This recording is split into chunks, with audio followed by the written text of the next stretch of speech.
Hi, my name is Mark and I teach economics. In this video, I'm going to look at the minimum wage. Specifically, I asked a couple of my classes, do you think a $15 an hour minimum wage would be good for the United States? I know it's a lot of political debate right now, or it's quieted a little bit, but there's still this conversation. $15 an hour. And specifically, I asked my class, my students. These are people, guys and girls, earning probably between $10 and $15 an hour anyway, or most of them earn under $15 an hour. They're students, and they're working hard, and it's very interesting to note that most of them, or at least the most vocal ones, said a minimum wage is not a good thing.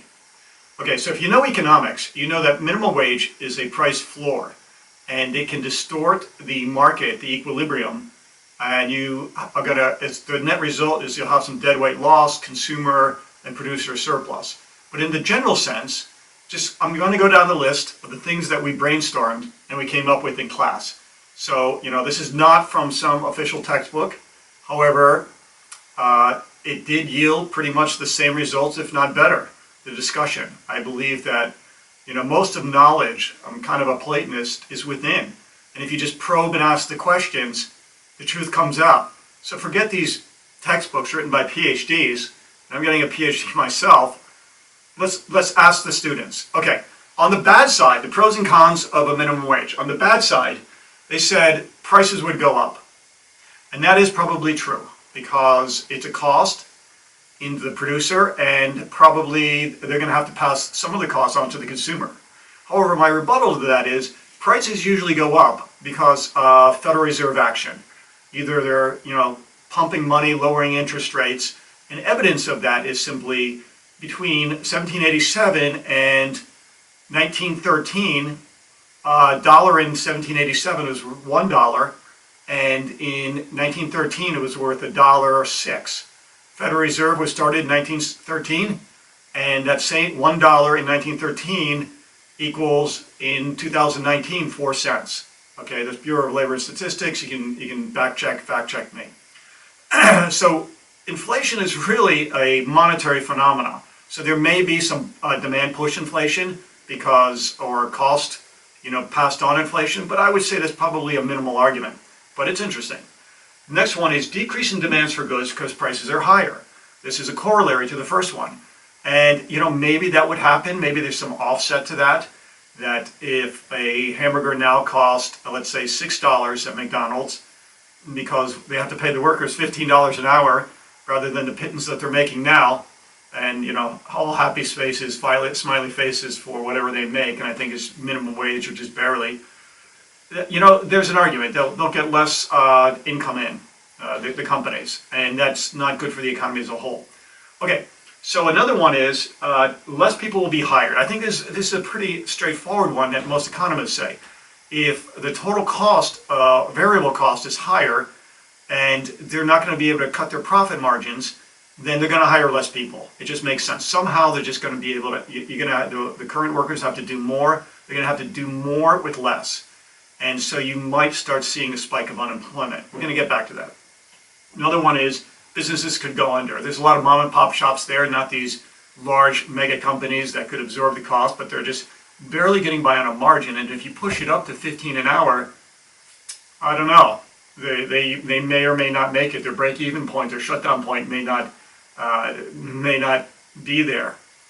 Another one is increased poverty because really low income or traditional workers would not benefit. Okay, so you have students, transitional workers, people who do not mind taking that.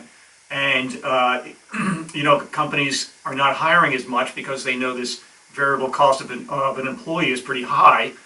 And rack on things like benefits or mandatory benefits. Then it's really, the really low income people might suffer. This is another one of the cons, the bad. Here's one, you earn your value. Basically, a lot of my students know they're just starting out. They don't expect to make $100 an hour because they're just learning what capitalism is. They're just learning the market and the free market. And I have to say, I really respect my students because they're hardworking people, and I see them that they have this value of work, a hard day's work, and fair day's work, fair day's pay attitude. That's a winning attitude. So I respect that, contrary to the $15 minimum wage. Okay, low barriers to entry does not justify the skill. So there's a lot of these jobs that we're talking about, low barrier to entry jobs, retail jobs, hamburger flipping jobs, waitress jobs, and that doesn't justify a $15 an hour pay. I mean, you can hold a sign up on the side of the road. I see a lot of these people doing this, or doing these very trivial jobs of just standing somewhere and counting people as they walk in the door. Whatever you're doing, that's maybe not a $15 an hour job. Okay. My counter to that is, don't get too enamored with the huge sum of $15, because in this day and age, it doesn't go that far. Okay, but still. Again, another one was work your potential. I think that what that means is, you get 15 when you're worth 15, when you're earning 15 and you feel you can contribute. And it gives an incentive. If you don't have that mandatory floor of $15 an hour, price floor, then you're going to be trying a little bit harder to get up there. Give some incentives. Another one is less jobs as employers don't want to hire. I think we covered that pretty much, but it's particularly, again, it affects students, summer jobs. You have a lot of kids just hanging out in the summer because they're not going to get these cheap labor. And the economy as a whole suffers because we're not going to get these really cool, fun jobs of, I don't know what they're doing, handing out ice cream samples or pizza samples in a tourist town. And that kind of adds to the whole atmosphere. It's kind of fun sometimes. Does not take into account state-to-state variation in standard living. Sure, $15 an hour in New York City or San Francisco is not the same as $15 in Kentucky or Alabama or Mississippi. So it kind of embeds an almost unfairness in this. Another con, and that's pretty interesting, and that's pretty astute observation. One of my students said that, so hats off. Effect on the market as a whole. Yeah, you're just looking at your wage. I want this 15, and I do, okay? I mean, I have bills to pay, I want things to do, I have people to go, places to see, but you're not taking account of this whole effect on the economy. What impact is it going to have? Is it going to depress GDP and send a shockwave? So you have to consider this totality of the macroeconomic effect. And there's a lot of textbooks and PhD economists and studies, scientific studies written about this. And to be honest, they go either way. Effect on the market as a whole. Okay, here's one. Use of robots and automation. Sure, you see Walmart now using automated cashiers. So who's not to say that they're just going to accelerate or amp up this move towards automation, and then you won't even have any of these $15 an hour jobs. You're going to have drones and delivery trucks all automated. Everything's going to be automated. Then you swindle yourself out of your own $15. Here's another one, outsourcing. Yeah, sure, 15 doesn't seem a lot, but once you start to, you have 1,000 employees or whatever, maybe it's cheaper to outsource to another country or to another area that is cheaper, or move some manufacturing or skills out, because now we have computers overnight. You can ship something to India, they can do it, and then you ship it back in the morning. They're on a different night cycle, let's say accounting or IT. So that is a legitimate, maybe these are not the $15 an hour jobs, but you'd be surprised what people do now for $15. Major idea is an ideological. Let the markets work. It's this whole idea of freedom.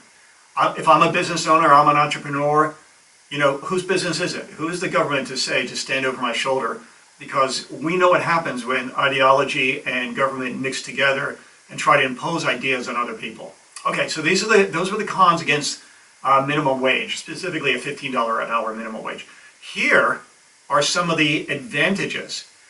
First of all, living wage. My goodness, I'm getting a PhD, and I work for top companies, lots of experience, and I graduated top my class, going to great schools. Competitive chess player, so I think I function at a fairly high cognitive level. But when it comes down to it, because the geographical area I live in, there's not a lot of high-paying jobs, including this job as a professor I have right now. So $15 an hour would help me, do a lot of things I can do. I earn $15 an hour. I can do actually some entrepreneurial activities, whether it be keeping bees or having a backyard urban hipster farm or whatever I'm doing, or continue writing software, which I do. So this 15 can make a huge difference in people's lives. I can buy more clothes and books for my family and things of that nature. It seems trivial, but it helps people earn a living wage. And let's be honest, if you look at the Gini coefficient, there's been a great stratification even in the last 30 years between rich and poor. There's a reason for that, and we can go into that. But $15, yeah, living wage, it's a pretty strong argument. Quality of life. You earn $15, you can increase your quality of life. $15, it's not much, but my goodness, $200-300 you give it to a poor person, that person can make the desert bloom in terms of buying some paint for their house or their children's bedroom and make things look nice. Another one is increased demand. This counters, is kind of like a Keynesian idea. This counters the idea that prices are higher, then demand is less. But if everybody has more money, then everybody's going to be spending more. This is like one of the ideas behind Henry Ford. He pays his workers more in the original turn of the century industrialization. Then everybody's going to have more money, they're going to spend more money. It's not a bad idea. And this is one of the underlying premises of the EU. They incorporate growing developing companies that were under this post-communistic veil. This increases demand. Maybe initially we may have to subsidize these countries, but demand will rise for consumer goods. So $15 an hour is not bad. Increased labor productivity, worker productivity. Yeah, you're going to pay somebody $15 an hour. You better be sure you're going to get your money's worth. So you're going to train them, encourage them, and the worker is going to try to upgrade their skills so they are retained and get hired. So it makes a better worker generally. This is the theory.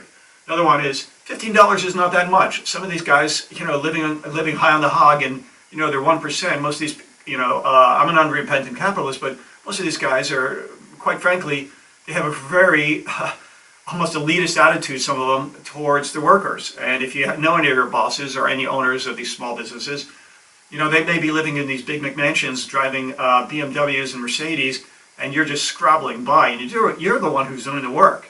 Okay, mind you, okay, you can't pay for your education, everybody's in debt, credit cards, and so this is a strong argument.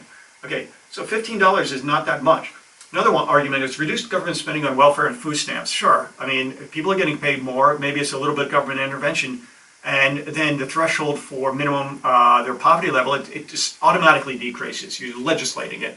And the government spends less, and maybe less, and maybe you don't need so many taxes, the entrepreneur wins anyway. Another one is reduce crime, as it becomes like the opportunity cost of crime is higher when it's compared to the alternative choice of working an honest living and making $15 an hour. And I think that's pretty clear. That's a pretty good argument. Stimulates consumption, we talked about that. More free time, you make more, you have more free time, spend more time with your family, and that's what it's all about. Reduces income inequality. Yes, I agree.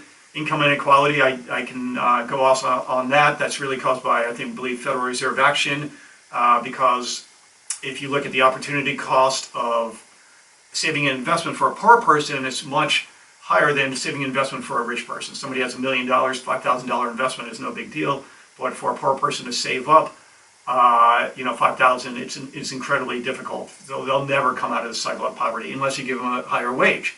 And they have a little more disposable income and can save and invest. So that's another conversation, but it's interesting. Okay, and then there's this idea of efficiency wage. It's kind of a corollary, and coupled with this idea of a minimum wage, it's when companies voluntarily raise it. Like, I go to Whole Foods and Amazon raised wage to $15 an hour. My goodness, turnover basically ceased there. People are much happier and jumping around, wanting to please you even more. They don't have grumpy attitudes, and I'm not saying that they ever did. But when you pay, and some of these, I think like maybe IKEA, Swedish furniture, I think they're paying a little bit better than market wage. And a lot of European companies have it anyway. They just believe that, if you're a conscious capitalist, you have this responsibility to treat people right. You're given these gifts, maybe God gave you these gifts, and you should treat your employees right, and they'll be rewarding you. And that's a pretty good way to look at it. So there you have it, the pros and the cons of a minimum wage. Specifically in this case, we were talking $15 minimum wage, as presented by my students.